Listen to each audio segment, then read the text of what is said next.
stay for a while. My boyfriend's gone. We can just pretend. Lest I need no introduction. Every year in the United States, 7,300 veterans suffering from PTSD commit suicide. Because of their inability to find proper care in dealing with their disability, these veterans resort to the most traumatic means possible by taking their life. In a nation that fully stands behind and backs our troops during combat, why is it we fail to support them during their glorious return home? In an interview with an anonymous Army veteran, he provides his account of what it was like for him when he came back home. What was the biggest issue you faced once being discharged? The biggest problem I faced was readjusting to civilian life. After 15 years, you become institutionalized into a military regiment. Nobody understands the way you act, and you can't see how civilians can sometimes be so stupid. How would you like to see these problems resolved? There's no way to prepare a combat serviceman to be ready for this reintegration.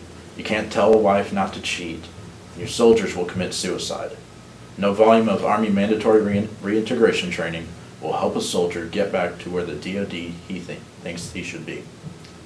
It would take the effort of multiple organizations working together outside of what the military offers you and the love and support of my family. What steps did you take to become reacclimated to home life?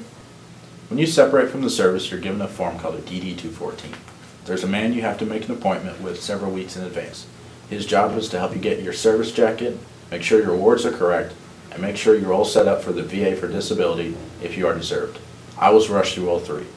The Fort Hood officer in charge of my transition didn't get my DD-214 correct and left off prior years of enlisted service before I became an officer.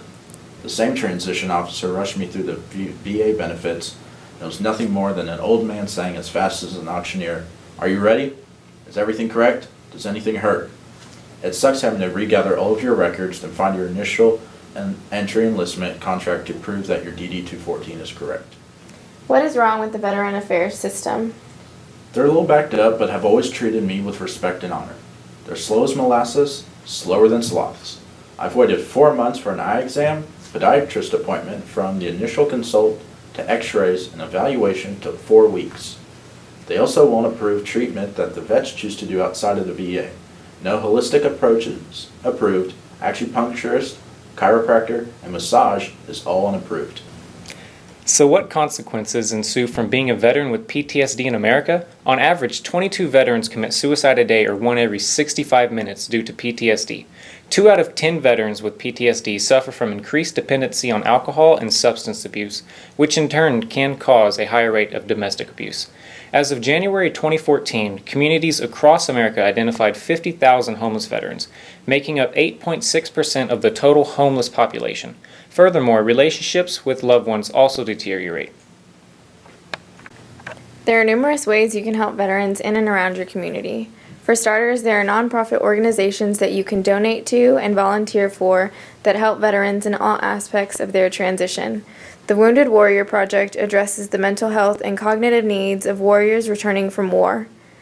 Homes for Our Vets combats homelessness by providing shelter and building homes for veterans on the streets for absolutely zero cost. Pets for Vets provides a companion animal that matches their personality and needs and helps them cope better with their mental disability. Finally, Hire Heroes USA gives veterans the necessary skills to help them land a job. Any veteran that needs assistance in dealing with PTSD can call the Veteran Crisis Hotline at 1-800-273-8255 or 1-877-838-2838. Make a change and save a veteran's life today.